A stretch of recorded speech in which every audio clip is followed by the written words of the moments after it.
Hello folks, welcome to Lexi IAS. In today's video, we'll be looking into the medieval Cholas political part. Alright, we've already did a video on the political part of your early Cholas or your Sangam Cholas. Okay, the link for it will be in the description below. Please have a look at that. Alright, let's get into the video. Now, the history of Cholas. Now here, whatever we'll be discussing in this video will be all towards your medieval Cholas or imperial Cholas. Alright, so what is the history which places, okay, that in this particular period of medieval history there were someone called as Cholas. Alright, first thing is with the fall of Cholas in the Sangam period, okay, we've seen that connectivity, right? In the previous video of Sangam Cholas, we have seen a connectivity that exists between your Sangam Cholas, imperial Cholas and later Cholas, right? That itself, right, proves a connect that this Cholas or the region or the kingdom that is coming in this region, okay, is a connect of that particular Cholas, okay. That is the first thing. Second thing, the dynasty of Vijayalaya, okay, that is the imperial Cholas, okay, or your medieval Cholas began with, okay, or the dynasty Chola dynasty re-emerged under your Vijayalaya. Alright, post your medieval Cholas comes your later Cholas, where it starts from Kolatunga Chola, okay, right, Sangam Chola, right, medieval Chola, and then your later Cholas. What is the source? Sangam Cholas, right? We've spoken about a timeline or a line that connects all three of them. That itself, when in medieval Chola, okay, your Vijayalaya, okay, begins or re-emerges the Chola empire, okay, the connectivity, whatever we've spoken about, will lie in all three of these zones, okay.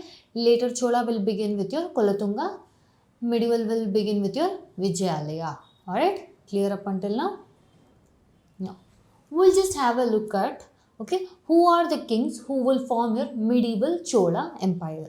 Alright, it begins with your Vijayalaya, Aditya I, Parantaka Chola, right, Gandaraditya, Arinjaya Chola, Sundara Chola, Madhurantaka Uttama Chola, right, Rajaraja Chola, Rajendra Chola, Rajadi Raja Chola, Rajendra Chola, Virajendra Chola, Adi Rajendra Chola.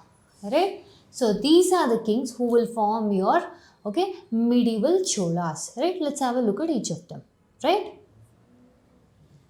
Now, look at the timeline. It starts from 848 AD, goes up to 1070 AD. Alright? So your medieval Cholas is from 848 AD to 1070 AD.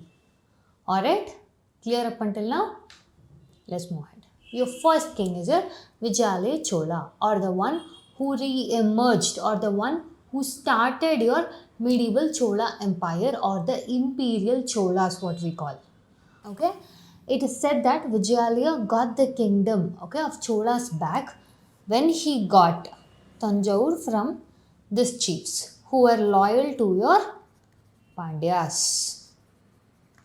Alright, now look at this. He was the one who founded the Chola dynasty around 850 AD, and this begins your imperial Chola dynasty, right? His capital was Tanjore, right? So Tanjore becomes the capital of your Cholas, imperial Cholas, right? Mostly your medieval Cholas will center around your Tanjore region. Alright, clear up until now? Next in line is your Aditya I or Aditya Chola.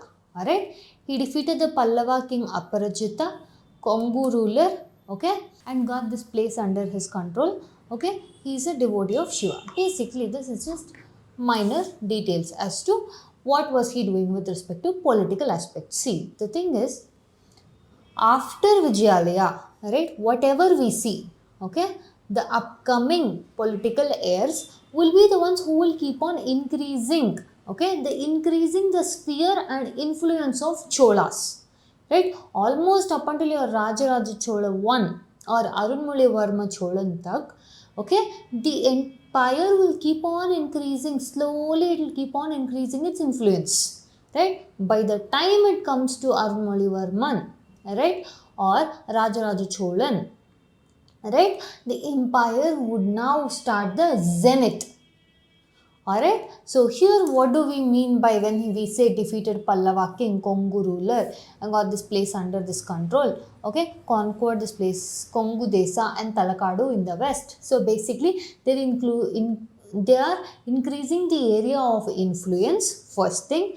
Second thing, see we said, right, Tanjavur was their capital. Now they will make sure that the stretch will go from Tanjavur. That is, they will start to get the stretch or the area of influence surrounding Tanjavur.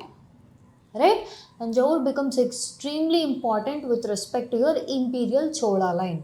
Right? From there they start on expanding. Second thing, the conflict. Remember in other videos where we did about your Pandyas or Cheras or your Sangam Cholas, we always talk about Movender, right? Chera, Pandya, Chola.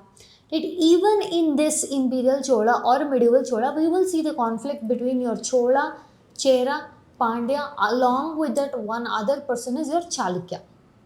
Here the other new players coming into place are, okay, Chera, these have been there, Pandya, right? This struggle has been like age old from Sangam age, right? Along with them come your Chalukyas, right? Along them come your Ceylon or Sri Lanka, right? Then comes your Maldives or basically your Southeast Asia, right? And then your Lakshadweep Islands, right? So basically when I mention these places, it is that Cholas will try to increase their power influence here and make sure that, okay, these places are under their control, right? So when you say or when you use imperial Cholas, right, these are the regions that they will try to, okay, have it under their control. This is the regions where they'll have constant conflicts and wars, right? Whichever ruler we saw, okay, with respect to medieval Cholas, all of them, okay, one part of the other, they would fight with these. These are their contemporaries who they will have to fight to gain the influence. Alright, clear up until now? Next. Next is your Parantaka 1. Okay, Chola's power rose to pinnacle under Parantaka 1. Okay, he was defeated by Rashtrakutas, right? Now under him, okay, the authority started rising more higher and higher. Remember this one, Lisa? Tanjavur, right, from here they will try to, right, this is their core zone. From here they will try to increase their influence and that goes northwards, okay, towards up until your, okay, Nellore, right. So the influence keeps on spreading in all sphere, not just north, south, east, west, all the zones they keep on spreading. Now again the conflict here is again with your Pallavas, alright. So the contemporaries, they keep on here, either the kingdoms will keep on falling or rising because of the new growing powers. Alright, next. Next is your Parantaka 2 or Sundara Cholan, right? Sundara Cholan, the name, okay? Sundara Cholan. Sundara means beautiful, okay? It is said that he is credited the name of Sundara Cholan is because he had the aesthetic or male beauty personification was very greatly attributed to your Parantaka 2 or your Sundara Cholan 2. Alright. So, your Parantaka 2 is also known as Sundara Cholan. Alright. Now, when it comes to Sundara Cholan, he has 3 heirs. Okay. 3 most prominent heirs that we will be talking about. First is your Aditya Karigalan, alright, then will be Arunmoli Varman, and then will be your daughter Kundavai, right, the 3 heirs. The natural chosen heir was your Aditya Karigalan, right, but due to certain reasons, okay, Aditya Karigalan is killed. Alright, so Sundara Cholan, it is said that, okay, during the end years, okay, he was very heart stricken with the grief of death of his heir Aditya Karigalan, alright, and he spends his last years in mourning. Alright, clear up until now? He is the son of, that is your Sundara Cholan is the son of Arinjaya Chola and Kalyani. Right? He is also known as your Ponmalige Tuninja Tevar, means the king who died in the Golden Palace. Okay? Now just this is an inscription, okay, in Sivayoginatha temple in Tiruvasanallur. Okay, we'll just see what does it say about your Sundara Cholan. Right, here one thing you have to know with respect to your medieval Cholas or imperial Cholas is large amount of information can be gathered, right, or the source about your imperial Cholas is the inscription on temples, copper plate inscriptions that is given, such as land deed agreements that we've spoken about in the other videos, right? Another thing is through their coins, another thing is through their literary sources. One main source of information about Cholas is obtained through inscriptions in temples. Why? Because Cholas were ardent, okay, followers of your Shaivism and in turn created large number of temples. Alright, the constructions of temples here are credited with both kings as well as queens. Alright, now look at the inscription. May the Maheswaran, again here Maheswaran indicates Shiva, okay, indicating they are leaning towards your Shaiva religion, right, Shaivism, right. Cholas were more leaning towards the Shaivism, alright. May the Maheshwaran protect the lamb presented with delight in the prosperous 5th year of the best of kings, the illustrious Sundara Chola. Alright? By him who bore the name Siruvella to Isa. Okay? Shiva. Again, Shaivism. Who was pleased to dwell in the abode in the virtuous village named Nimbarga in the northern bank of Kaveri. See here, most importantly, I want you to see is 3 things, right? One thing, Kaveri river, right?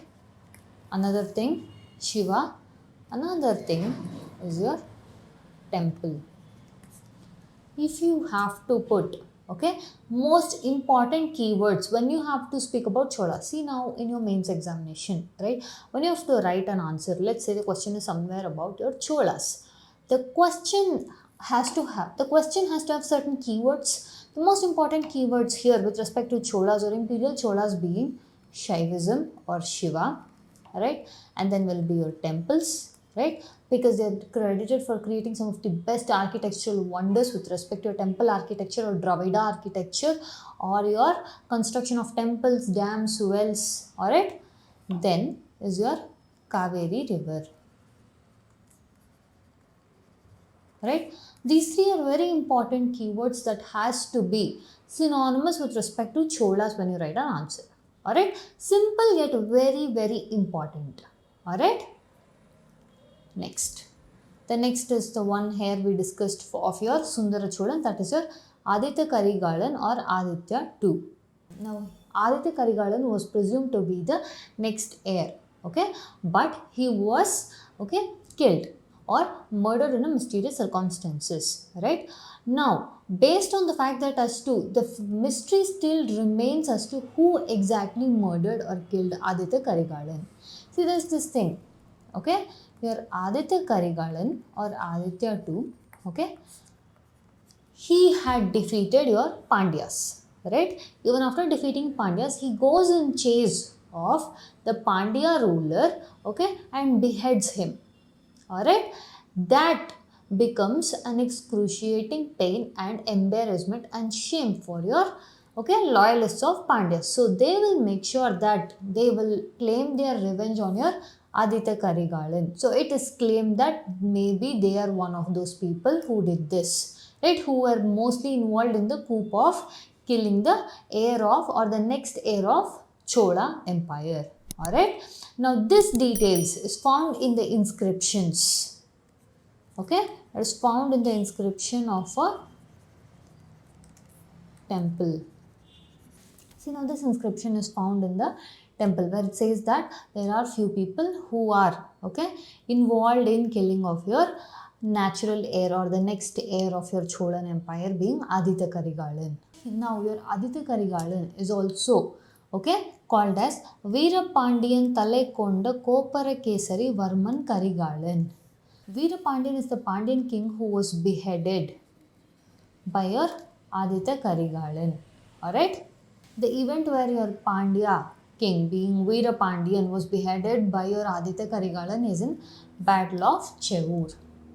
Alright? See, this is a mural painting present in your Brihadishwara temple of your Aditya Karigalan offering prayers in the Brihadishwara temple. Alright? This is the inscription we spoke about. Right? The inscription which says that. Alright? See, I'll tell you one small story with respect to this inscription. Alright? See, at that point of time, you all know Brahmadeya, basically nothing but the kings will give lands as gift to your Brahmins. Right? Now, one particular person will now come to buy this particular land from the village heads. When he is buying the land, alright, an inscription, okay. Now, in that deed, right, let's consider it like a property deed. You have to know who is the previous owners. So, it is said that in that inscription, it states that the previous 3 owners are mentioned. Also, in that same inscription, it mentions as to the 3 people, okay, who were involved in the murder of your Aditya Karigalan, right? And then who were later punished by your upcoming kings. Alright, so this is how the inscriptions pave way for us to get an insight as to what exactly happened with respect to your medieval Cholas. Alright, so this inscription is in the Anandeshwar temple which is present in Kadalur. Alright, next, there is one story, right? Let's look at it like a story, right? After Parantaka 1, right? The next in line, Gandaraditya, right? He was the king. Now, technically, his son should have been the rightful heir, but instead of him, okay, your Sundara Cholan becomes the king, right? After Sundara Cholan becomes the king, right, instead of the throne going back to Uttama Cholan, was decided that Aditya Karigalan will become the next king. Understanding? Now, this is where the conflict arises with respect to Uttama Cholan or Madurantaka Uttama Cholan and with your Sundara Cholan and his heirs. Alright? There was also a source, right, or a doubt that said that Uttama Cholan was somewhere involved in the killings of Aditya Karigalan and all. Right? Those are just stories. No one knows whether it is true or false. But to an extent with the inscriptions, okay, 3 different names are specified where 2 of them belong to the Pandyan, okay, kingdom. Right? Now what happens? Right? After Gandaratya, Sundara Cholan becomes, after Sundara Cholan, Aditya Karigalan was to become the next heir. But Aditya Karigalan was murdered, right? The next was to come for Arunmozhi Varman or your Rajaraja Cholan. But what happens is, he thrones or Uttama Cholan becomes the next king. Alright? Uttama Cholan becomes the next king. After Uttama Cholan comes your Arunmozhi Varman or your Rajaraja Chola 1. Right? So this is how the hierarchy now changes. After Sundara Cholan, it has to be Aditya Karigalan or Aditya Cholan, but rather it goes to Uttama Cholan, and after Uttama Cholan, it goes to Arunmozhi Varman. Clear? Now, this is Uttama Cholan or Madurantaka Uttama Cholan is what he is called as, right? How do we know that after Sundara Cholan, your Uttama Cholan or Madurantaka Uttama Cholan will come into role? That is with your inscriptions, right? Temple inscription says that this so and so king of this particular period gave so and so to the temples, indicating us having to place Uttama Cholan, okay, after your Sundara Cholan. Alright? Now, Uttama Cholan's mother being Sembiyan Mahadevi. Alright? Sometimes Sembiyan Mahadevi, okay, is credited for being, okay, or is known as, okay, an incarnation of goddess Parvati. Alright, Sembiyan Mahadevi is also very well known for her love for arts, okay, and construction of temples. It is also claimed that she was the one who was telling that who had donated so that a lamp will always be lighted in front of Shiva or Lord Shiva. Right? Look at this. Sembian Mahadevi is the queen of Kandaraditya Chola and the mother of Uttama Chola. Right? Okay, she is credited for construction of large number of temples, grants to temples, and she was a huge patron of arts. Alright, next. The next in line will be the heir of Sundara Cholan. Remember, Sundara Cholan had 3 heirs, Aditya Karigalan, Arunmozhivarman, Kundavai. In that, Aditya Karigalan had to become the king, but Aditya Karigalan was murdered, and then Uttama Cholan becomes the king after that. Right? Instead of Uttama Cholan's son or anyone becoming the heir, it comes back to Arunmozhivarman or Rajaraja I becoming the king. Right? It was during his period, right? The Chola Empire reached the zenith or pinnacle. Alright? Rajaraja Chola I was credited as the greatest king of Chola Empire. Alright? And his military expenditure was concerned with one thing, expansion. Okay, from Tanjore, remember, when we started with Vijayalaya, the expansion started from Tanjore. Now it reached to larger extents. Okay, Ceylon was under the control, Southeast Asia was under the control. He was the one who sent for trade purposes, okay, to China, ambassadors to China. Alright, now look at this. Numerous battles were fought with the Chalukyas. Remember, in the very first part of the video itself, we discussed who will be their contemporaries and who will they wage wars with. It is Chalukyas, Pandyas, okay, with your Ceylon. Alright, so they will fight a lot of battles. Right? Rajaraja I is also credited as Arunmozhivarman. The name stating, okay, the name meaning, okay, Arunmozhivarman meaning the one with the blessed tongue. Alright, now he is also called as Ponniyin Selvan. Alright, he is also credited with the name Ponniyin Selvan. Alright, next, look at this. Tiruvalnagodu copper plate inscription mentions about your Arunmozhivarman or Rajaraja I.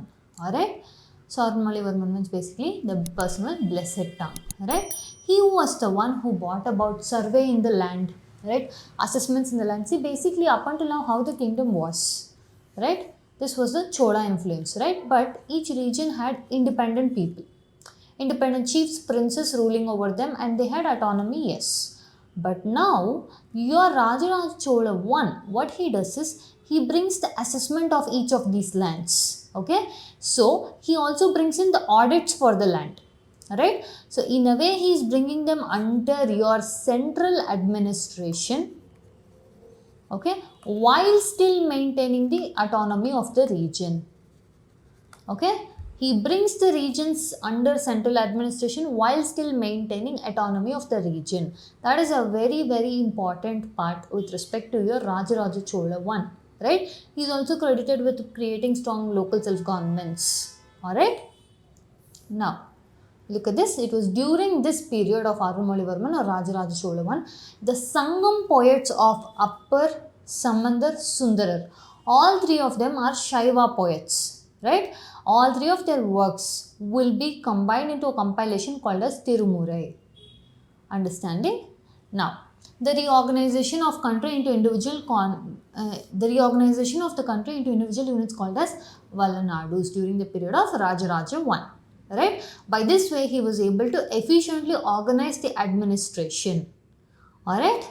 Next, he strengthened the local self-government through system of audit, and he was the first one to send a mission to China, or basically. Alright, let's have a recap of your Rajaraja Chola I. Alright, the real greatness of Chola kingdom began with Rajaraja Chola I or your Arunmozhivarman. Right?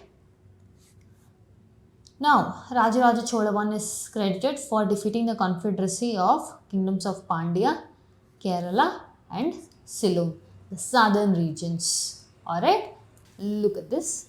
Rajaraja Chola I annexed Maldives, nothing but your adventure into Southeast Asia.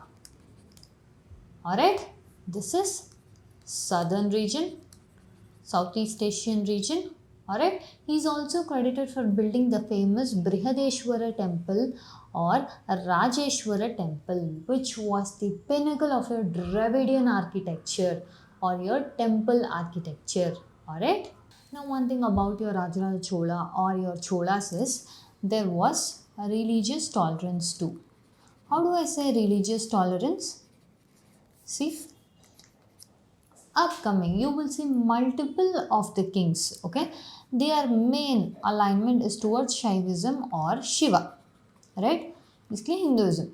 Now they also have given grants. Okay, they have also constructed temples with respect to Vishnu or Alvars, and also they had, okay, charters and copper plates telling that they will create, okay, shrines, or they will construct important places related to your Buddhism.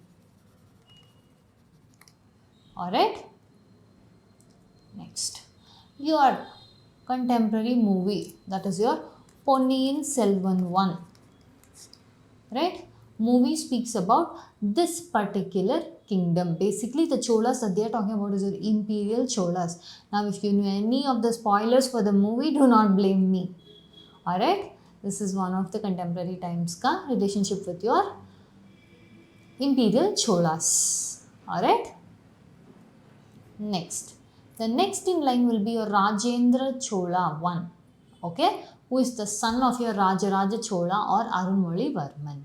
Alright, now he is also described as Rajendra the Great or Gangaikonda Cholan.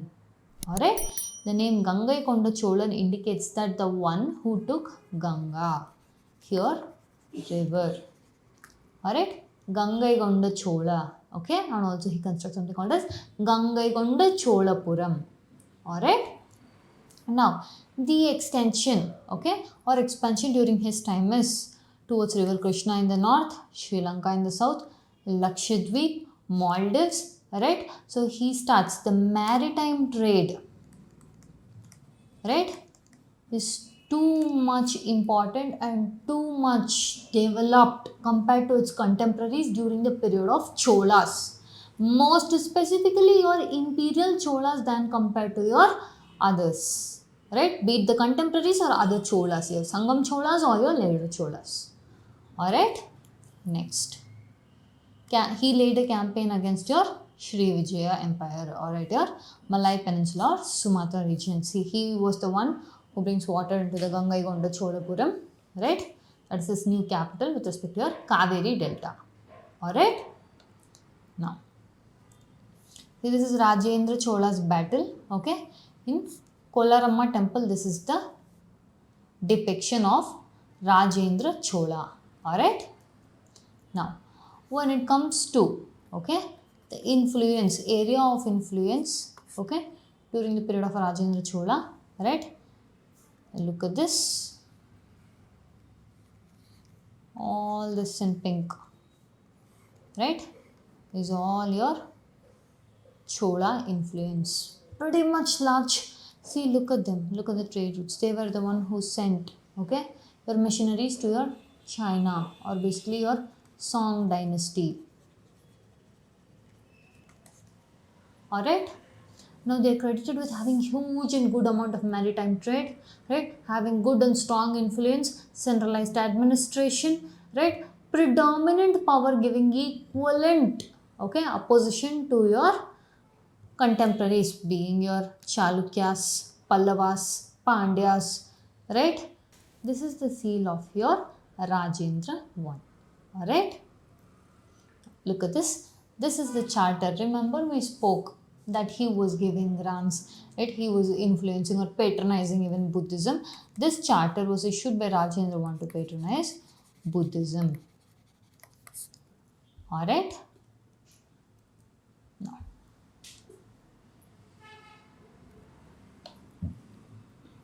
Now, here the name is spelled out wrong. It is not Rajendra Chola 1, rather it is about Rajendra Chola 1. Alright. He conducted the most striking military exploit.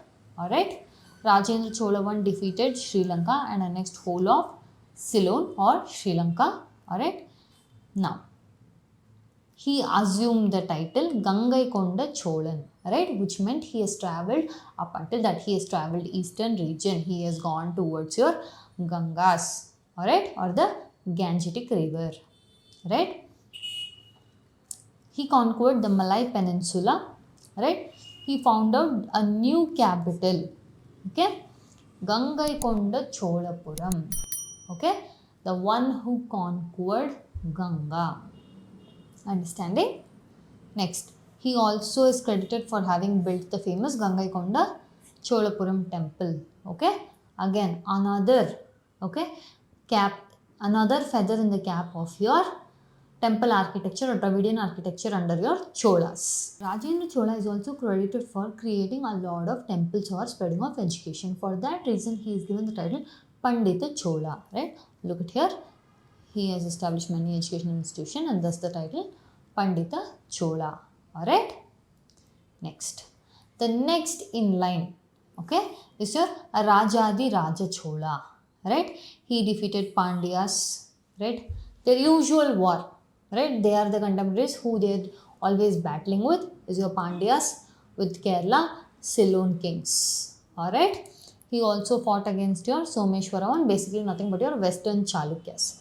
Right, but tragically in Battle of Koppam, okay, Rajadi Raja was killed, right, and he was given or credited with the name Yanaimel Tuninja Devar, okay, basically the king who died on the back of an elephant.